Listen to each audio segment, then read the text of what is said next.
Häzirki döwürde Türkmenistan bilen Belarusyň arasynda dürli urlar boýunça ýola goýulan gatnaşyklar hil taýdan täze derejä çykýar. Şundan netijeli gatnaşyklary mundan beýlekde ösdürmek we hyzmatdaşlygyň urlaryny giňeltmek üçin ägurt uly mümkinçiliklerini bardygyny bellemek gerek. Munyň özi iki taraplyň gatnaşyklaryň işçiň ösdürilmegini özara gyzyklanma bildirilýän alamatlandyrýar. İşçiň we netijeli geçen duşuň dowamyna iki taraplyň we köp taraplyň gatnaşyklary ösdürmekde iki ýurdun diplomatik edaralaryň işine möhüm ornuň değişliligi bellenirli.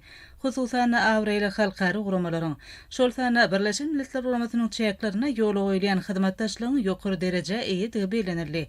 Şol wagtyň özünde siýasy urlar boýunça ýola goýulan gatnaşyklar iki taraplyň hyzmatdaşlygyň esasy böle bolup durýar.